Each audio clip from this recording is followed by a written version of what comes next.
पालमपुर गांव में एक गंभीर बीमारी फैल जाती है, जिससे गांव वाले बहुत परेशान हो जाते हैं। इस गांव में एक अमीर परिवार है जिसका मुखिया बलराज है, जो कि गरीब लोगों से बहुत चिढ़ता है और उन्हें अपने घर के आसपास भी भटकने नहीं देता। बलराज को एक गरीब उसके घर की ओर आते हुए दिखाई देता है। ए लड़के, कहाँ जा रहे हो?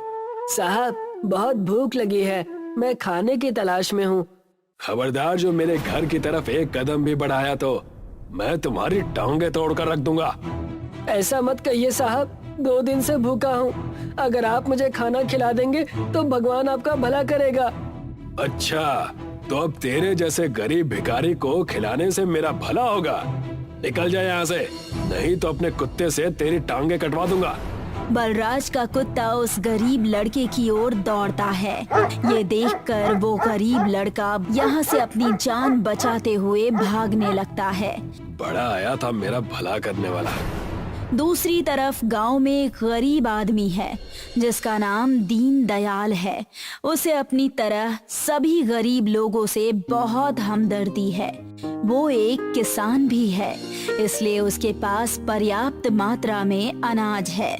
इसलिए वो गरीब और असमर्थ लोगों को अपने घर पर खुद खाना बनाकर खिलाने लगता है। अरे शर्माओ मत भाई, अपना ही घर समझो और एक रोटी और खा लो। तभी उसके दरवाजे पर चिल्लाते हुए बलराज आता है। अरे ओ दीनदयाल के बच्चे, बाहर निकल।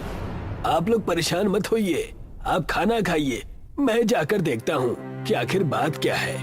दीनदयाल की बात सुनकर सभी गरीब लोग खाना खाने लगते हैं और दीनदयाल घर के बाहर आ जाता है। नमस्ते साहब, आज आपका इस गरीब के घर की ओर कैसे आना हुआ? मैं तो तेरी शक्ल भी नहीं देखना चाहता, लेकिन तेरे कारनामे इतने घटिया हैं कि मुझे यहाँ आना पड़ा। अब क्या गलती हो गई मुझसे सरकार? तू बड़ा दानवीर बना फिरता है ना, तू जाकर सड़कें बनवाना, रास्ते ठीक कर। मैंने ऐसा क्या कर दिया?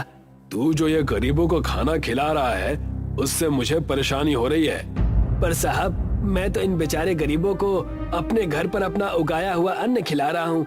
इससे भला आपको क्या तकलीफ है? तू चाहे अपने घर पर खिला या अपनी छत पर खिला, पर ये लोग उड़कर तो सीधे तेरे घर में नहीं आते ना। ये लोग मेरे घर के आगे से होकर गुजरते हैं। पर इसमें बुरा क्या है? ये इतने गंदे लोग हैं कि इनके पीछे मक्खियां भिनभिनाती हैं और कुछ मक्खियां मेरे घर में भी घुस गई हैं। ये तेरे लिए आखिरी चेतावनी है। अगर आज के बाद तूने इनको खाना खिलाया तो तेरी खैर नहीं।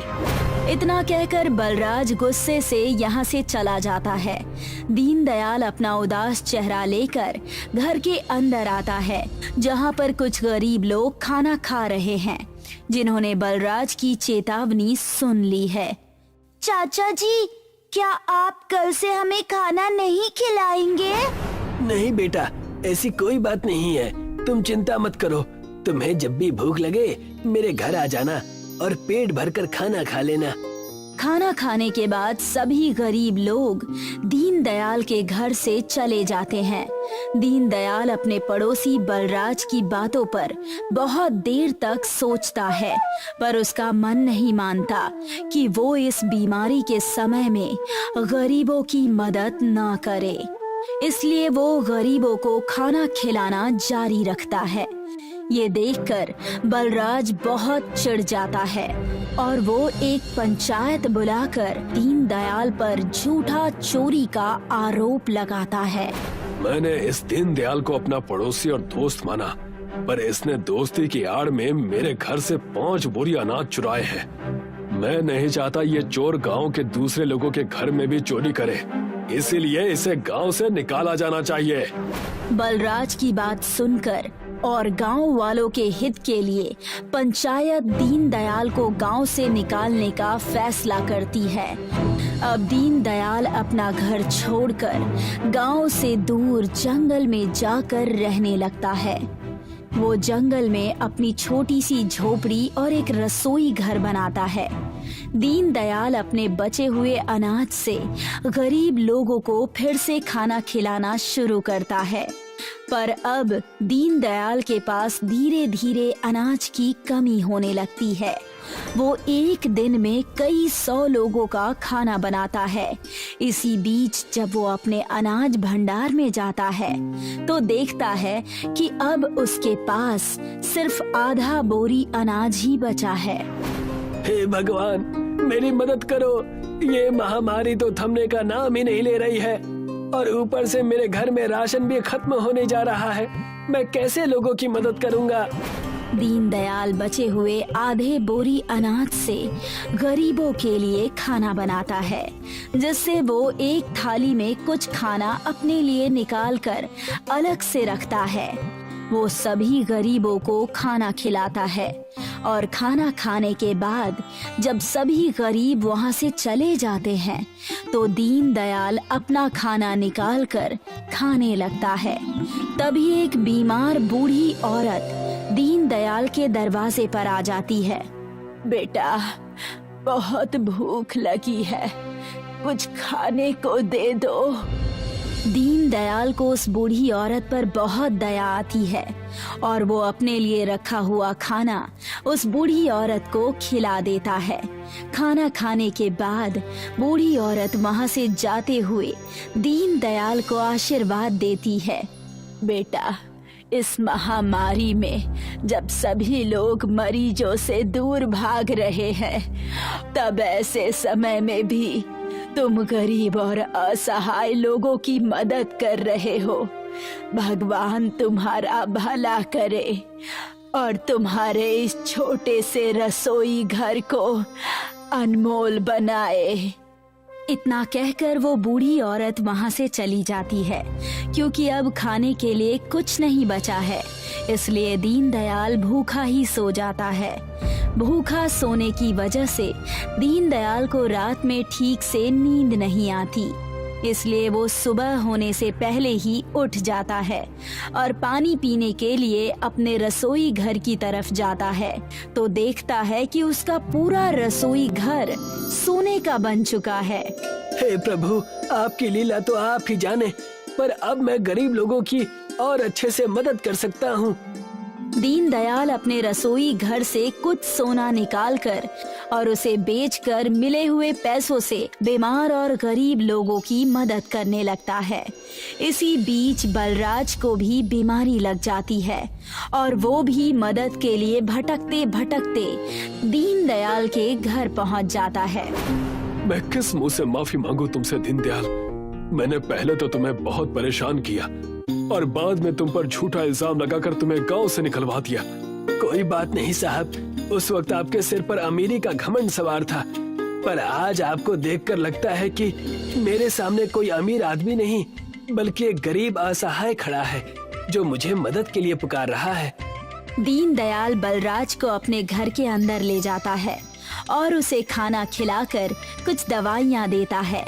इसी तरह से अपने सोने के रसोई घर से थोड़ा थोड़ा सोना निकालकर दीनदयाल बीमारी के वक्त में सभी गरीब और असहाय लोगों की मदद करता है।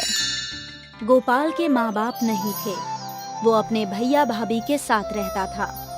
गोपाल की भाभी गोपाल को अपने पति के ऊपर बोझ समझती थी। गोपाल जब भी खाना खाने के लिए बैठता तो भाभी किसी न किसी बहाने घर में कलेश करती। अब इस सांड को कुछ काम करने के लिए बोलोगे या ऐसे ही बिठाकर खिलाते रहोगे? सेठ जी की कपड़ों की दुकान है, उसी पर इसे लगाने की बात की है। सोमवार से ये वहीं जाकर काम करेगा। गोपाल बहुत भोला था, कोई भी बड़ी आसानी से उसे उल्लू बना देता।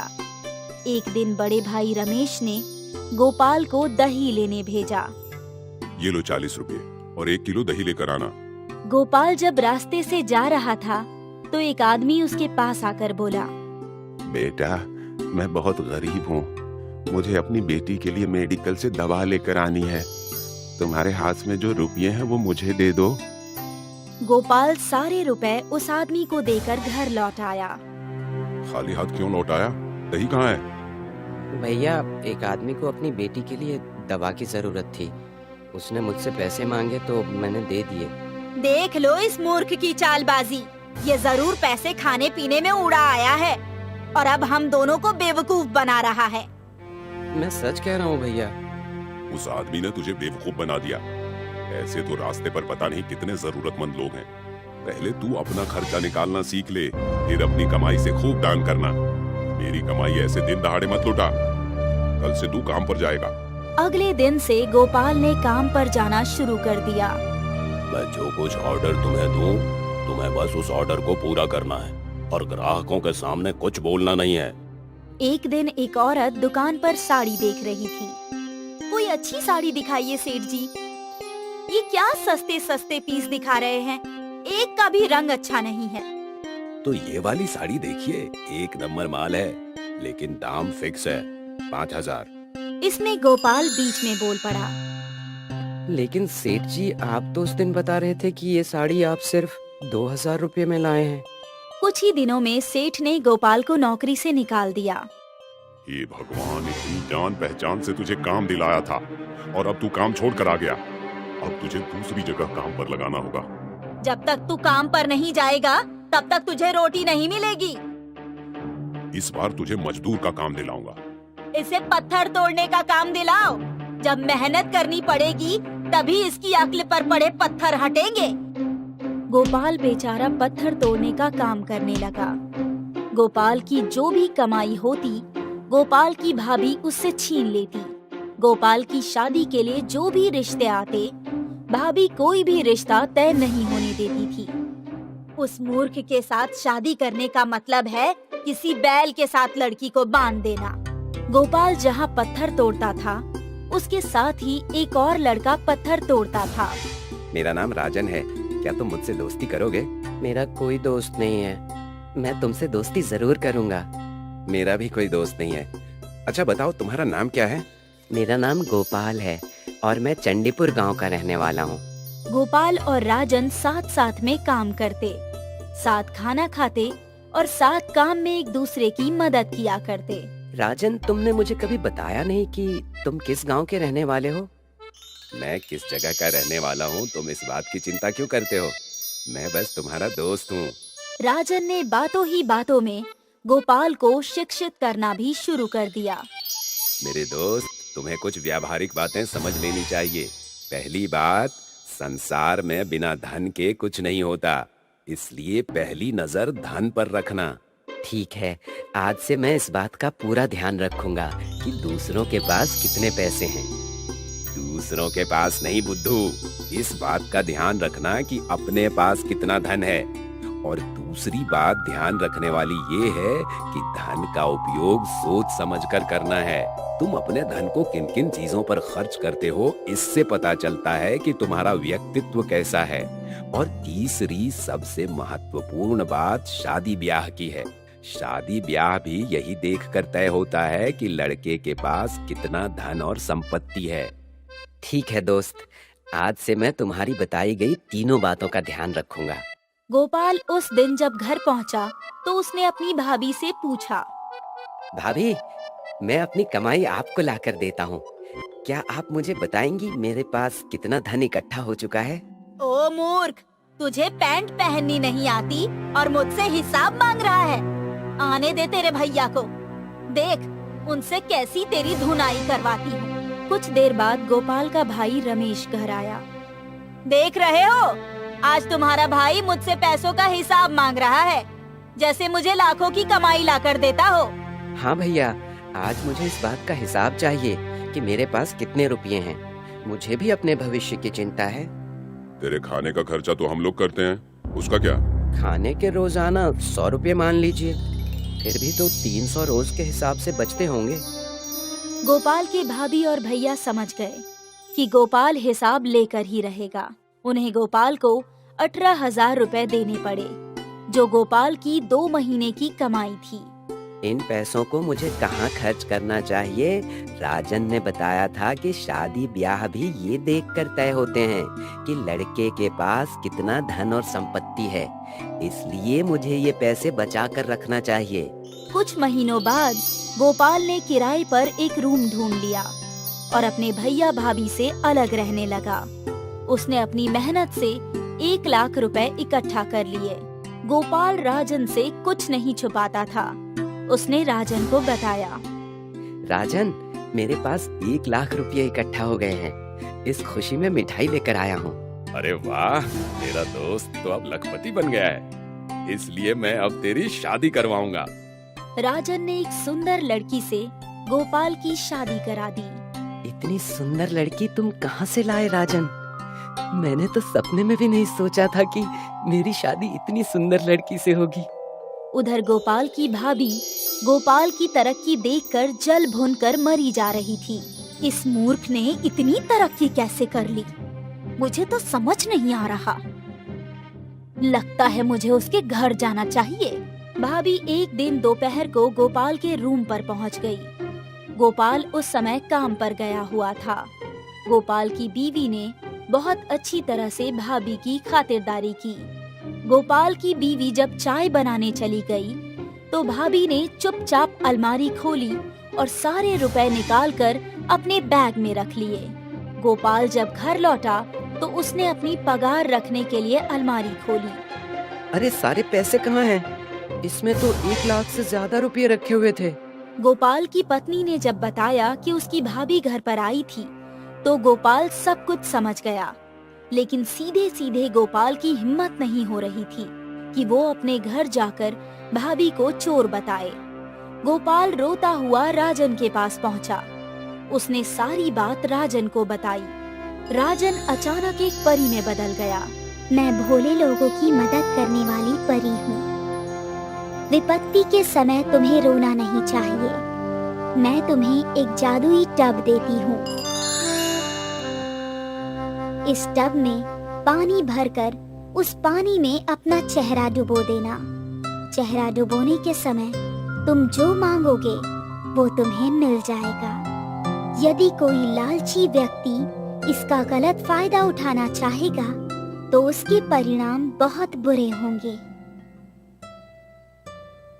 गोपाल जादुई टब को घर ले आया और उसने उसमें पानी भरा। पानी में अपना चेहरा डुबोकर गोपाल ने खोए हुए 1 लाख रुपए के बारे में सोचा। गोपाल को वो रुपए वापस मिल गए। गोपाल ने गांव के सारे लोगों को भोले लोगों की मदद करने वाली परी और जादुई टब के बारे में बता दिया। गोपाल की भाभी एक दिन रोते हुए गोपाल के पास आई और बोली, गोपाल, मुझे माफ कर देना। मैंने तुम्हारे ऊपर बहुत जुल्म किए और तुम्हारे पैसे भी चुराए। मुझे अपने बुरे कर्मों का फल मिल गया। तुम्हारे भैया की नौकरी चली गई। एक दिन के लिए वो जादुई टब मुझे दे दो। गोपाल ने जादुई टब अपनी भाभी को दे दिया। भाभी ने लालच में आकर टब में अपना मुंह डाला और ढेर सारा सोना मांगा। टब के पानी में एक सांप आ गया और उसने भाभी को डस लिया। रामनाथ अपनी बीवी सरिता के साथ एक गांव में जाता है, जहां रास्ते में वो एक बड़े से पीपल के पेड़ पर लटके बहुत सारे सोने के गहने देखकर दंग रह जाता है। अजी, ये पीपल का पेड़ है या गहनों का? देखिए कितने सारे सोने के गहने लटके हैं। अरे इधर कोई नहीं है, मैं तुम्हारे लिए 2-4 गहने तोड़ लाता हूँ। अरे बाप रे, ये हमको थप्पड़ कौन मारा? अरे क्या हुआ भाई, तुमने गहनों को छूने की कोशिश क्यों की? अच्छा हुआ बच गए, वरना ये पेड़ तुमको मार डालता। मार डालता? हाँ, ये जादुई पीपल का पेड़ है। पास के गांव में जाने से पहले जो जंगल है, वहाँ के लुटेरे गहने लूट के ले गए हैं। इसलिए जो भी यहाँ से उस गांव के लिए जाता है, अपने गहने इस पेड़ पर लटका जाता है और वापस लौटने पर ले जाता है। तब तक ये पीपल का पेड़ उन गहनों की ना सिर्फ रक्षा करता है, बल्कि अपने अंदर से निकलते पानी से उसे चमका भी देता है। मैं लुट गया, बर्बाद हो गया। काश मैंने आपकी बात सुनकर यहाँ गहने लटका दिए होते, तो लुटेरे मेरे 2 लाख के गहने ना लूटते। अरे हमने तुम्हें कितना समझाया था, तुम्हारे दोस्त ने भी तो समझाया था। वो तो अपने गहने यहाँ लटका के गया था। हाँ, पर इसे यकीन नहीं हुआ था। 2 लाख के गहने गवा बैठा। लो, मेरे गहने तो बच गए, वापस कर दो। हाँ, क्यों नहीं। रामदीन नाम है ना तुम्हारा। ये रहे तुम्हारे गहने, देख लो, एकदम सेफ और पीपल देवता की कृपा से चमक कर साफ हो गए हैं। अरे पर मेरे 2 लाख के गहने, काश मैं इसकी तरह आपकी बात मान लेता। अरे बाप रे, गहने तो हमारे पास भी बहुत है, अगर लुट गए तो? अरे मेरी तरह बेवकूफी मत करना बहन, यहाँ लटका जाओ, वापस आते हुए ले लेना। उसकी बात सुनकर रामनाथ सरिता अपने अपने गहने वहीं पेड़ पर लटकाकर निश्चिंत होकर चले जाते हैं।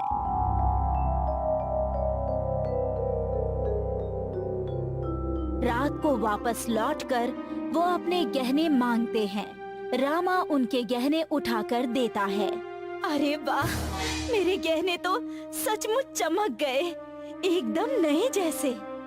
हाँ, अब तुम जब भी मुझे गहने चमकाने को कहोगी, मैं गांव जाने के बहाने इस पेड़ पर गहने लटका जाऊंगा। मैं तो मेरी सारी सहेलियों को बताऊंगी, ऐसे ही मुफ्त में इस पेड़ से गहने चमका ले। घर पहुंचने पर उनकी बेटी को शादी के लिए लड़के वाले देखने आने वाले हैं, ऐसा उन्हें पता चलता है। अरे बाप रे, इन लड़के वालों की मेहमान नवाजी के लिए हमें बहुत सी तैयारी करनी होगी। हाँ, लड़के वाले बहुत पैसे वाले हैं, उनके स्वागत के लिए हमारे पास भी बहुत पैसे होने चाहिए, और सारे पैसे तो हमारे कल उस गांव की शादी में खर्च हो गए। अब क्या करें? मेरी बात मानो, अपने गहने ले जाकर गिरवी रख दो। 5 लाख के गहने के 1 लाख ले आओ। सरिता की बात मानकर रामनाथ गहने लेकर सुनार के यहाँ जाता है, जहाँ सुनार उसे 20,000 रुपए देता है। क्या बात करते हो? 5 लाख के गहनों का सिर्फ 20,000? अरे बाबा, ये 5 लाख के नहीं, 50,000 के गहने हैं। इतना सोना 50,000 का? सोना इतना सस्ता कब से हो गया? अरे भाई, सोना सस्ता नहीं हुआ, पीतल सस्ता है। इन गहनों के ऊपर सोने का पानी और अंदर पीतल भरा है। सुनार की बात सुनकर रामनाथ और घर पर सरिता भी दंग रह जाते हैं। ऐसा कैसे हो सकता है? ये मैंने हमारे मायके के खानदानी सुनार से बनवाया था। मैंने भी मेरे खानदानी ज्वेलर से बनवाए थे, मेरे पास सबका बिल भी है। ऐसे कैसे हो सकता है? वो सुनार झूठ तो नहीं बोल रहा? हाँ, उसे झूठ बोलकर क्या मिलेगा? मुझे लगता है हमारे गहनों के साथ कोई हेरा फेरी हुई है। कहीं वो गहनों वाला पेड़? सरिता की बात सुनकर रामनाथ भेष बदलकर वापस सरिता के साथ उसी गहनों वाले पेड़ के पास जाता है और गहनों वाले पेड़ पर अपने गहने लटकाकर गांव की तरफ निकल जाता है। उनके जाते ही रामा पेड़ से गहने उतारकर श्यामा को देता हुआ कहता है, ये फैमिली रात को वापस आने वाली है, तब तक इसे ले जाकर इसका सोना निकालकर इसमें पीतल भरवाकर बिल्कुल ऐसे ही डिजाइन में वापस लाना और चमका देना, ताकि सोने की चमक में नकली का शक ना हो। अरे बेटा, अब तू गहनों के पेड़ पर नहीं, जेल में रहेगा। अरे इंस्पेक्टर साहब, आप? हाँ बेटा, ये गहनों के पेड़ का चक्कर क्या है? साहब, यहाँ से आगे जंगल में जहाँ हमारे ही आदमी लुटेरे बनकर घूमते हैं, उनका डर दिखाकर हम मुसाफिरों के गहने इस पेड़ पर लटका देते हैं। हाँ, और जो नहीं लटकाना चाहते उनके सामने हमारे ही 2 आदमी आकर एक लूट जाने का और दूसरा बच जाने का नाटक करता है। घबराकर लोग अपने गहने लटकाए जाते हैं, उनके जाते ही उससे उतारकर हम सोना निकालकर उसमें पीतल भरवाकर ऐसा चमका देते हैं कि किसी को नकली हो जाने का शक ही नहीं होता। और जब कभी बरसों बाद उनको पता चल भी जाता है, तब तक वो बात भूल जाते हैं कि उनके गहने किस पेड़ की वजह से बदल गए होंगे। हाँ, वो तो अगर मेरी बेटी को लड़की वाले देखने ना आते तो मैं भी बाकी लोगों की तरह इतनी जल्दी अपनी गहने गिरवी रखने नहीं जाता, तो मुझे भी पता नहीं चलता। ला, मेरे गहने वापस करता है या? वापस करते हैं, वापस करते हैं। उन्हीं के नहीं, आज तक जिन जिन के गहने लूटे हैं सबके वापस करते हैं। हाँ, और कसम खाते हैं, आज के बाद गहनों के पेड़ का ये नाटक बंद कर देंगे। आज के बाद हमारी समझ में आ गया है, इंसान जुर्म के कितने भी रास्ते चुन ले, लेकिन आखिरकार वो पकड़ा ही जाता है।